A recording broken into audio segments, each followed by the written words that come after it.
Okay, welcome back, everyone. As we continue our Motzei Shabbos marathon, and we are now on the bottom line of Daf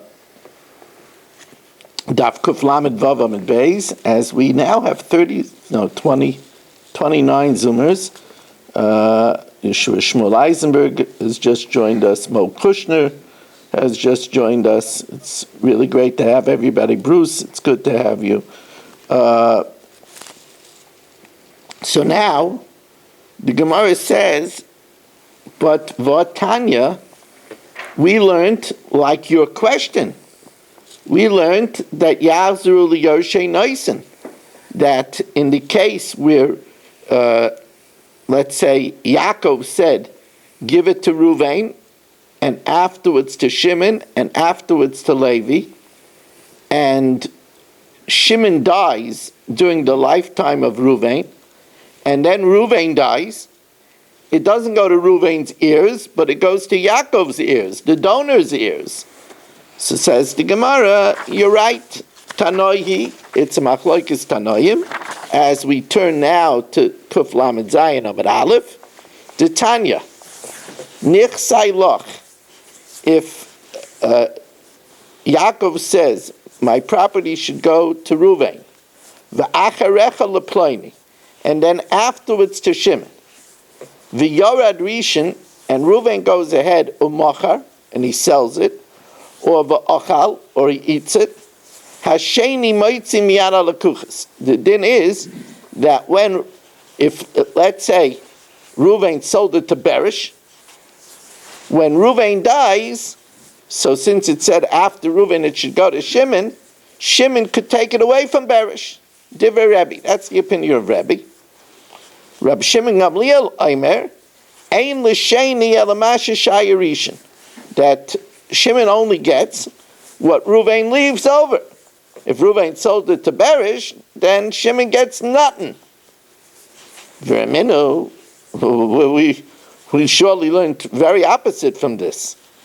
If Yaakov says, Nichsai loch, v'acharecha leploini, my property should go to Ruvain, and then to Shimon, Yored Rishon u'meicher v'eichel. Ruvain could go ahead and sell it, or he could go ahead and eat it. Divrei Rebbe. Reb Shimon Gamliel says, no. Ein l'rishon ela achilas peris bilvad. Then Ruvain could only use it. He can't do anything to the guf because it has to be left over for Shimon. Ein l'rishon ela achilas peris bilvad. So that's diametrically opposed to what they said in the first case. Kasha de Rebbe ad Rebbe, or Reb Shimon Gamliel ad Reb Shimon Gamliel. Here in the first brisa, Rebbe says that if he sold it to Berish, if Ruvain sold it to Berish, then when Ruvain dies, Shimon could take it away from Berish. In the second brisa, it says that that Ruvain could go ahead and sell it. On the other hand, in the first brisa, Reb Shimon Gamliel says that that Shimon gets only what was left over. If Ruvain sold it, he doesn't get anything. In the second brisa, Reb Shimon Gamliel says that the only thing that Ruvain could do is use the fruit. So the Gemara says no. The Rebbe ad the Rebbe like kasha. Rebbe on Rebbe is not a kasha. Hal gufa, hal peira. When in the second Raisa, it says that Rebbe says he could go and sell it, it's talking about the usufruct. He can't sell the gufa karka, and the same thing in the first price where Rebbe says that if he sells it to Berish, then Shimon, when Ruvain dies, could take it away from Berish. That's because he held that the only thing that he could sell to Berish was the right of the use of the fruit while he was alive. But when he dies, Shimon could take it away from Berish because he has no right to sell the gufa karka. But what do we do with the stira Reb Shimon Gamliel or Reb Shimon Gamliel? Do Reb Shimon Gamliel or Reb Shimon Gamliel also look kasha? Halachatchila hade'eved. Reb Shimon Gamliel holds bidi eved.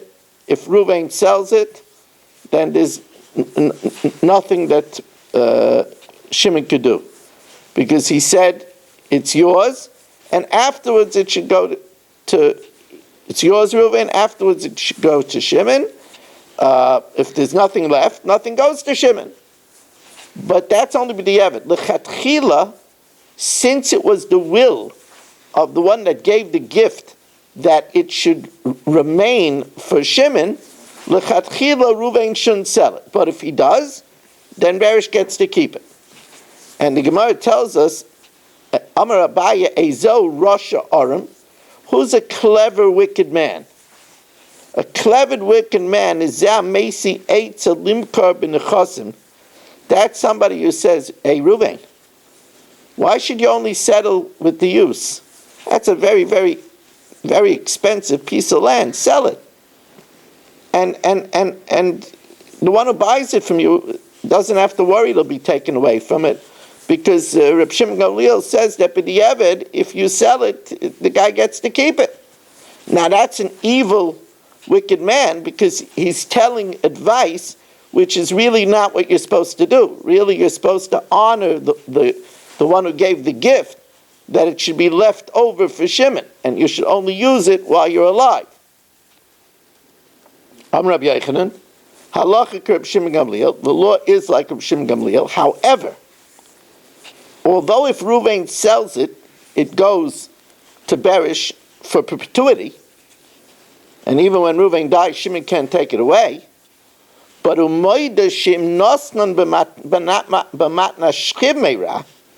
he agrees, however, that if Ruvain gives it as a dead man, as a dying man's gift, then Berish doesn't get it.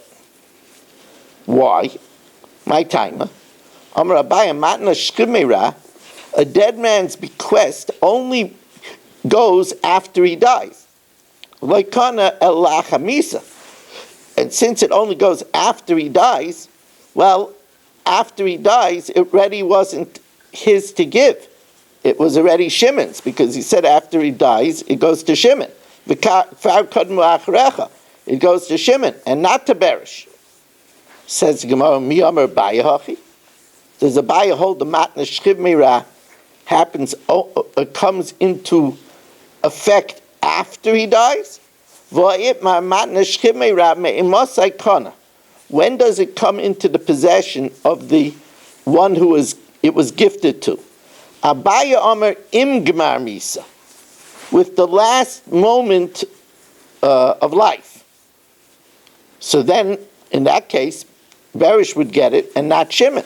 Because Shimon only got it after he dies. Or they might get it simultaneously and have to split it. V'rava amalacha gmar misa, only after death. If it's after death, then Shimon already gets it. So, but you see that Abaya doesn't hold that way. So the Gemara says, Hoder be Abaya me'ahi. Abaya retracted from that din that it's together with the Gmar Misa. So the Gemara says, who says he retracted from that? Dilma meha, maybe he retracted from this law that he says that if it was given as a shchiv meira, it doesn't go to Berish, but it goes to Shimon. Maybe he retracted from that law. So it says, don't think that. The Tanan, for we learned, if he says, Zegitech imati, this is your get if the husband says, if I die, Zegitech mechali zeh, he said, if I die from this sickness, Zegitech la'achamisa, this is a get after death, lo yamaklum. So you see that when it says imati, it doesn't mean the last moment, it means after he dies. And therefore, of course, the get is no good, because then get la'achamisa. Amar Rabbi Zeira, Amar Rabbi Yochanan, halacha Reb Shimon Gamliel.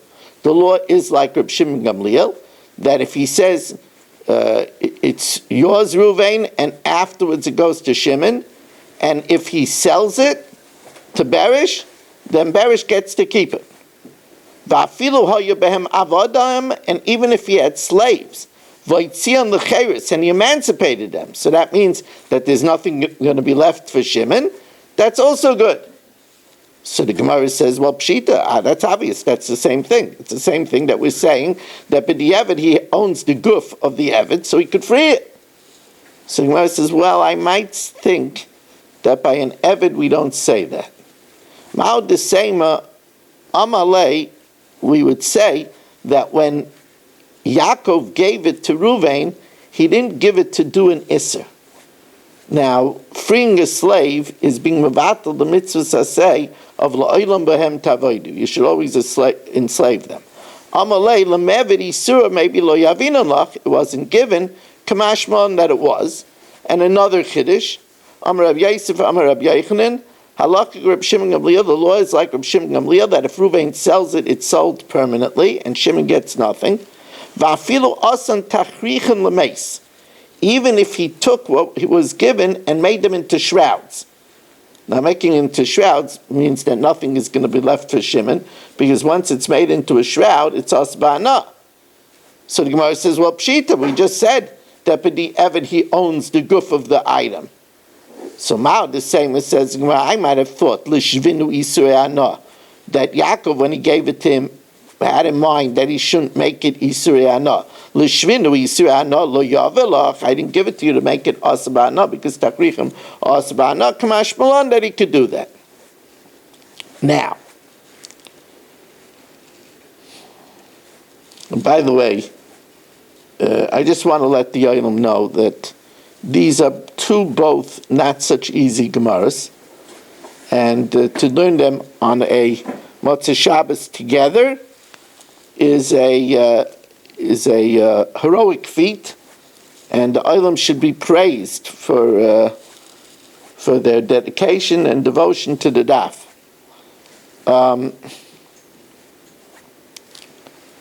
We're just listening. You're doing all the work, Yeshikah. Well, you're very welcome.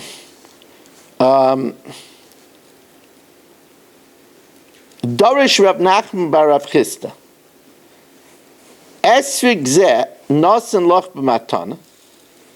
If, let's say, a person says, a healthy person, this esrig is given to Ruvain as a gift, va'acharecha leploini, and then afterwards it should go to Shimon.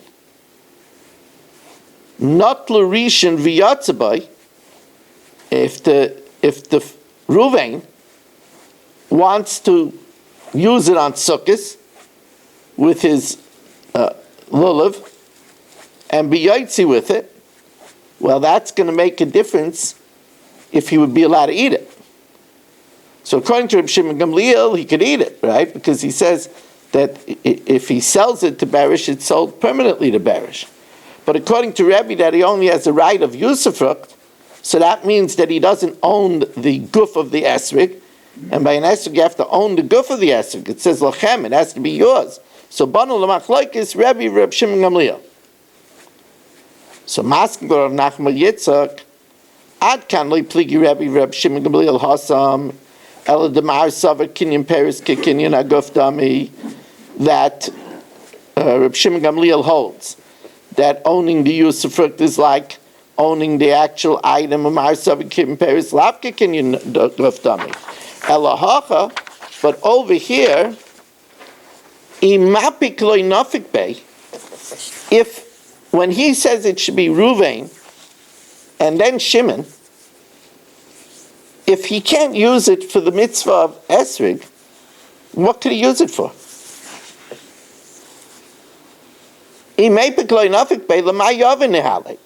What? According to Rebbe, what do you give it to him for? According to Rebbe, you're not allowed to eat it. So what are you going to use it for? And for some reason, the Gemara doesn't entertain the possibility that maybe he gave it to him to smell it. So rather, the Gemara says it must be, even according to Rebbe, in this case, he gave him ownership to the extent that he should be able to be yaitzi the mitzvah. Ella may pick the kuli amaloi pligi the nafik bay. Everybody holds that you could be yotzi. The question is, can you sell it or eat it? Macha ay achla, if you sell it or eat it, so that's banu la machloikis Rebbe Reb Shimon Gamliel. Rebbe holds that you can't eat it because it's only yours for the use of fruit, and it's supposed to be left over for Shimon. And Reb Shimon Gamliel says that you can, although only b'di'evet. Now, Amar Rabba bar Rav Huna ha'achim shekanu esrig b'tfusas habayis. Brothers that didn't divide the estate, and they buy an esrig with the money in the estate. Notlu echad mehem v'yatzavai.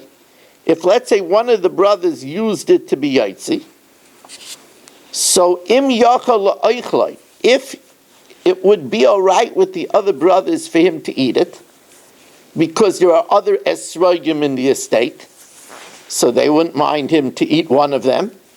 So then he could be yotzi with it, because then we'll say that this esrig he's taking for his full ownership. The imlav, but if there's only one esrig in the estate, so they wouldn't want him to eat it, so he can't be considered that it's exclusively lochem, then lo yatza. And as the Gemara explains, v'dafka di'ika esrig l'kol chad v'chad, that there has to be an esrig for each one, and therefore he could say that since he could eat it, so therefore he could be yotzi with it. The last part we're not goyos. Rajbam takes out.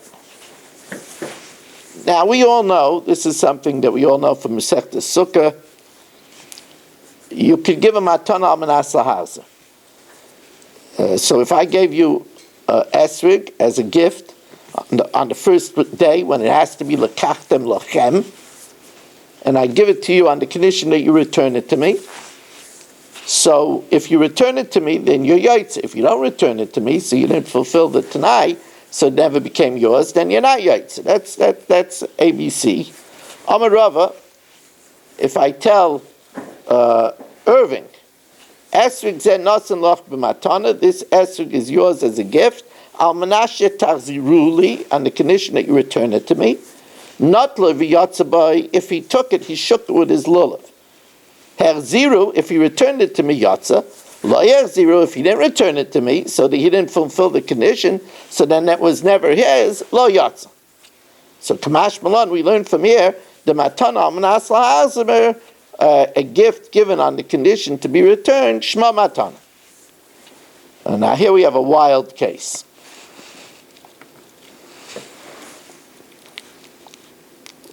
Hahi itzasa, there was a woman, a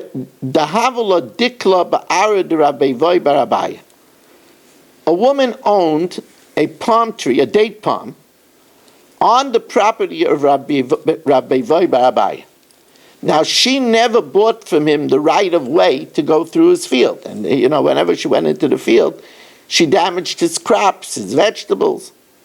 So kol emes davis ozlo lemigzerei, whenever she went in to cut her dates, have a kapidelva. He showed that he minded because she was damaging his stuff. So she said, you know what? My tree should be yours for your lifetime. So she saw she didn't want to get Rabbi Voi bar Abaya upset. So she says, while you're alive, you could have the tree. Aknise nihale kol shnei chayav. What did he do? What he did is he gave it over to his youngest son. Now,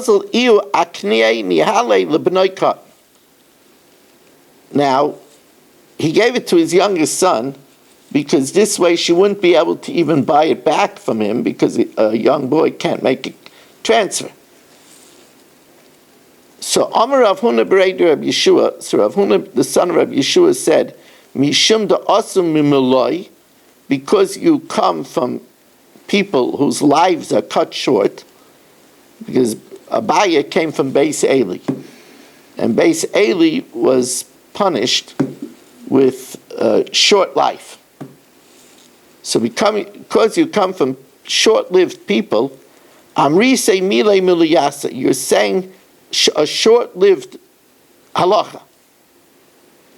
Because even Reb Shimon Gamliel, who says that if you say it should go to Shimon or Ruvain and then to Shimon, if Ruvain sells it, then it's sold permanently.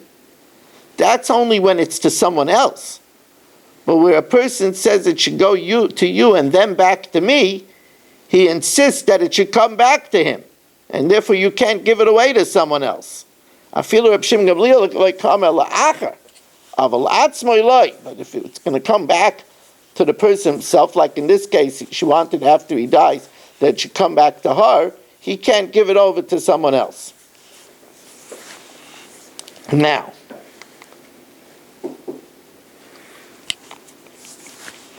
Amar Rava Amar Rav Nachman. Shozeh nasan loch b'matana. What happens is, I say to Mark, and look how Mark tries to double cross me over here. Telling you. Rabbi, I would come on. I wouldn't do that. You aren't here on Thursday. You aren't here on Wednesday. You think I don't keep track? You're than me, Mark. I didn't know you took attendance.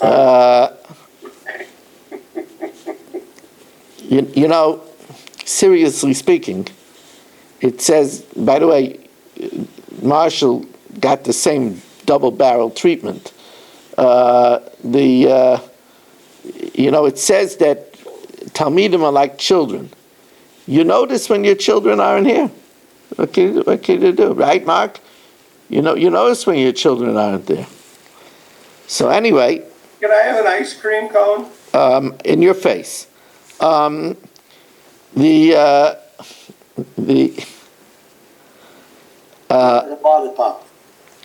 Amar Rava Amar Rav Nachman shows that I tell Mark this axe nosen loch b'matan. I know that you're short-staffed a little bit, so you could have this axe as a gift. Al manashe tarziruli, on the condition that you return it to me. What did he do?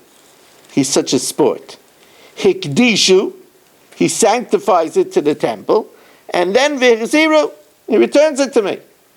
So the Gemara says, Harizem mukdash u'muchzer. It's sanctified and it's returned. Look, he fulfilled it, he returned it to me. Says the Gemara, Amalei Rava Rav Nachman, Rava said to Rav Nachman, what do you mean he returned it to me? If it's hektish, I can't use it. Maya hadre, what did he return to me? Amalei. No, come in here. Amalei, so Rav Nachman retorted, oh my chosrei, what did he take away from me? He returned me the axe.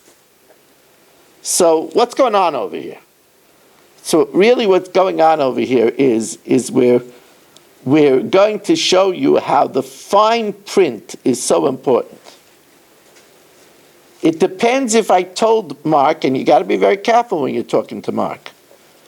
If I told him on the condition that he returns it, he returned it. If I tell him on the condition that he returned it to me, then he doesn't give anything to me, because for me it's not a Shava Pruta, it belongs to Hektish. So it says, let's see it inside. Amalei, El Amar of Ashi, Chazinon. I Amalei al Menashak Tarzi Reyu, that he returns it. Ha'adre, he returned it. I Amalei al Menashak Tarzi Li, return it to me. Well, he didn't give me anything that's useful. Midei dechazilei kamalei. It has to be that's worth something for me, and here it's not worth anything for me because it's hektish. Oh, that was a piece of work, Rabbi say.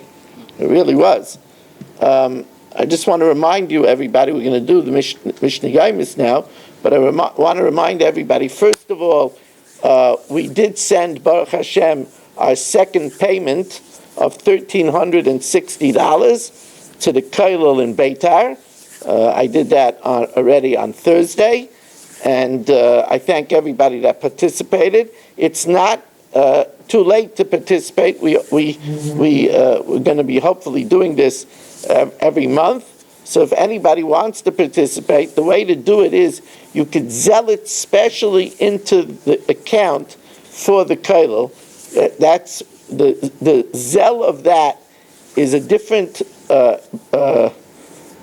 It's a different email. It's Rabbi Moshe Meir Weiss, all one word, Rabbi Moshe Meir Weiss, @gmail.com. That's the Zell for the adopted kollel. It goes into a special account and that, by the way, Meir is MEIR, and it's all one word.